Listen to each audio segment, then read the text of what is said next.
Hi guys, நான் first upload பண்ண போகிற ஃபர்ஸ்ட் வீடியோ இது. 2026 வந்து எலெக்ஷன் வருது. ஸோ யாருக்கு ஓட்டு போடணுன்ற கன்ஃபியூஷன் நம்ம எல்லாருக்குமே இருக்கும்.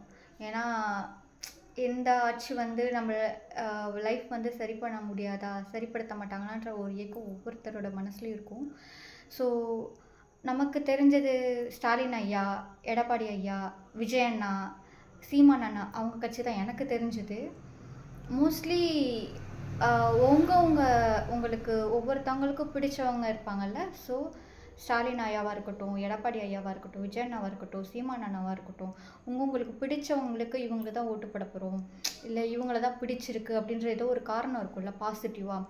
ஸோ யாரோட மற்ற கட்சியை வந்து நெகட்டிவாக சொல்லாமல் உங்கள் கட்சிக்கு ஏதாவது பாசிட்டிவாக ரிவ்யூஸ் இருக்கும்ல, இதனால அவங்கள ரொம்ப பிடிச்சிருக்குன்ற ஒரு ரீசன், உங்களுக்கு நல்லது செஞ்சதோ உங்கள் ஏரியாவுக்கோ உங்கள் ஊருக்கு நல்லது செஞ்சுருப்பாங்கல்ல.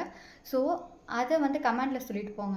ஏன்னா மோஸ்ட்லி கூகுளெலாம் அதிகம் நம்ம சர்ச் பண்ண மாட்டோம். மோஸ்ட்லி கமெண்டில் தான் நம்ம ஒரு போஸ்ட்டையும் பார்க்குறப்ப கமெண்ட் எப்படி வருது அப்படின்றத நம்ம சர்ச் பண்ணி பார்த்துட்ருப்போம்.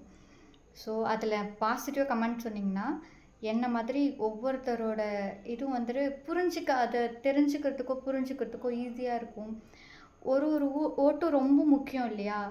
நம்ம ஒரு ஓட்டுமே நம்ம தலையெழுத்தை மட்டும் இல்லை, எல்லாரோட தலையெழுத்தும் மாற்றக்கூடியது. ஸோ கமெண்டில் நல்லா பாசிட்டிவாக கமெண்ட் சொல்லிட்டு போங்க.